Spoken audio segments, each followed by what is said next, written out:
Well, good morning, everyone, and happy Monday. We continue with a flash flood risk across the area, even as we head into this week. Of course, it has been unfortunately a deadly weekend of weather with the flooding that is ongoing, not just down to our friends to the south of us in Kerr County, but here locally across the KVU viewing area as well. I will say we've got likely what's going to be today and tomorrow and possibly even into Wednesday of more rain and storms before we start to see things dry out here as we head towards the second half of the week. So taking a look at our radar right now, we do have some new flash flood warnings that I want to draw your attention to, specifically up towards Burnett and Llano counties. That's where we've been dealing with rainfall rates actually between about 3, even some radar estimating rainfall rates of up to 4 inches per hour. The National Weather Service, I've been checking in on the chat, and they said a rain gauge along northern Lake Buchanan recorded as much as 2.26 inches of rain in just 1 hour from some of those storms that have developed in northwest Burnett County. Some of those were right over Lake Buchanan. Right now, though, that flash flood warning, it continues through northwest Burnett County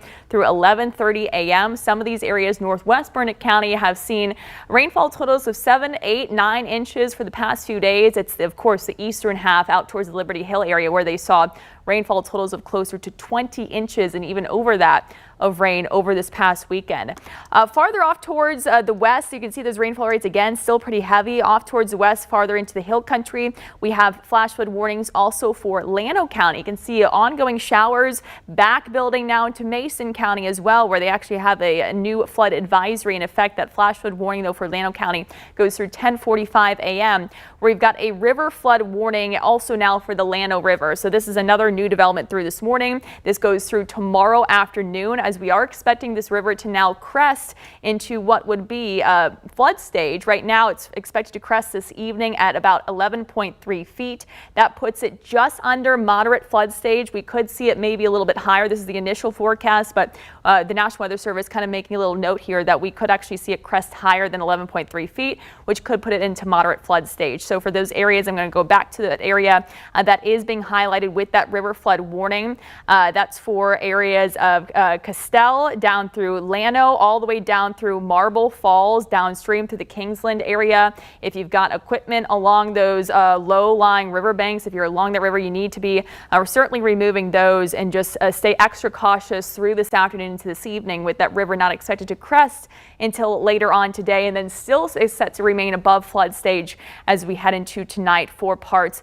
of the Llano River. Again, there is that kind of chart there with the stream flow in the stages. So why are we still seeing some of this rain that we have had? This is still the same culprit through this past weekend. We have what is called a mesoscale convective vortex. It's kind of just a fancy word for a very, very small, compact spinning area of low pressure. Right now, this is located around Llano County, where we currently have some of the heaviest of the downpours, Mason County, Burnett County, and this will continue to hang around, I think, even as we head into today and parts of tomorrow.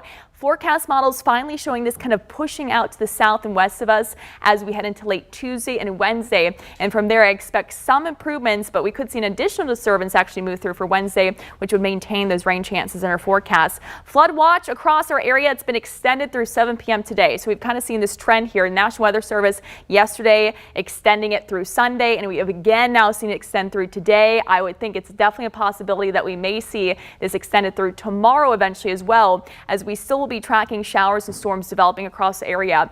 Rainfall totals, this is over since July 4th. Look at the kind of rain that we have had out across. I want to take you into some of these totals, kind of a deeper dive.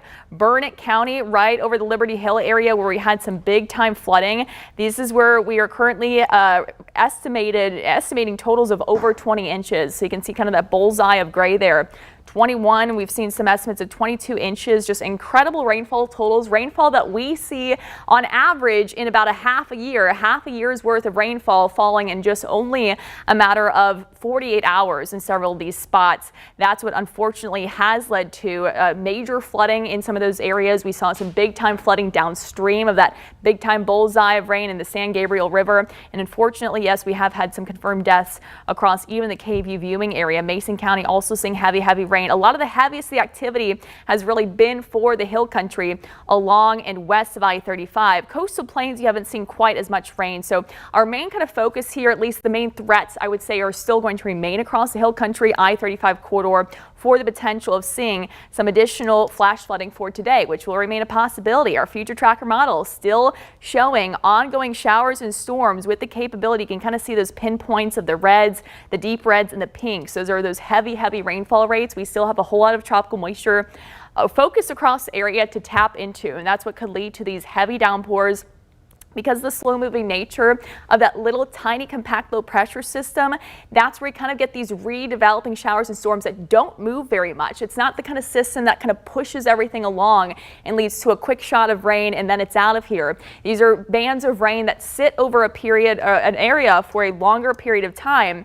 Even as we head into tonight, more showers and storms. We lose the daytime heating, and I do think overnight, a couple stray showers possible, but will be a little bit calmer overnight with redevelopment as we head into your Tuesday, also looking a little bit more likely. But I do think things are going to start to slowly taper off for Tuesday afternoon. That little low pressure system finally exiting our area with the possibility of seeing more rain on the way for Wednesday with one little more disturbance before I think we should have a pretty decent drying trend by Thursday, Friday. So this is the upper level area of energy that we've been tracking, this kind of bullseye of the reds, the oranges. That's going to start to kind of track off, I think, to the south and west here as we head into about the next 36 hours. Once that exits, we're going to be tracking this additional disturbance. You can see this blob of energy that's currently south of Louisiana, and that's what's going to be budging its way into then the coast of Texas. So this is going to be bringing us likely a little bit of a resurgence of some showers and storms for Wednesday, which is why I still have chances for showers and storms in our forecast through Wednesday. We'll start to see it die down a little bit likely Thursday evening. Wednesday, a brief resurgence of those showers and storms, but then drying by Thursday and Friday, that little disturbance coming in from the coast. It's not going to last as long as this low pressure system that's just been spinning for days now near our area. Lake Travis, a live look. Look at how the sometimes islands have really kind of shrunk here, just thanks to the fact that we have seen an incredible rise in our lake levels. That is the one kind of silver lining out of this. This is rain we've been needing for years and years. Unfortunately, it just all came at once, which is what has led to the flash flooding that has been ongoing across the area.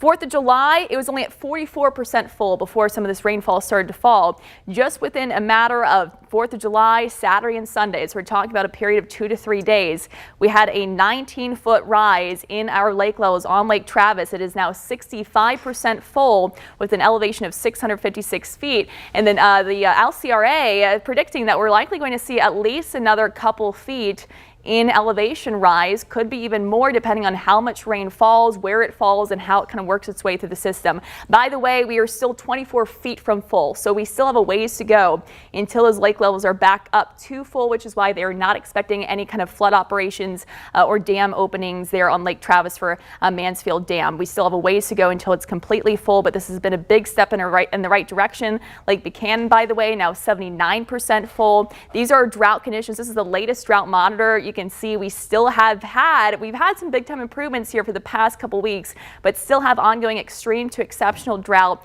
out, especially in the hill country, and that's where we've seen most of the rainfall. So it's going to be very interesting to see the latest drought monitor that will be coming out on Thursday. That'll be factoring in the rain that we just had this weekend and how that's improved our drought. I do expect some big time improvements. So the rain in that way and in that regard is a good thing. So spotty showers and storms today. We'll continue with that flood watch across the area. I want to bring you back to that, the flood watch that continues again at least through 7 p.m. So if you are going to be driving around today, you just need to stay extra cautious. As we know, it does not take much to cause for quick changes in our rivers, our area streams, and creeks. If you have a flash flood warning for your issue, just try to stay off the roads and stay safe when you can. We will have more live updates coming up periodically throughout the day on the KVUE News Plus stream. So thank you for joining me here. We also have our show coming up for linear TV, cable watchers. That'll be at 11 a.m. with more live radar updates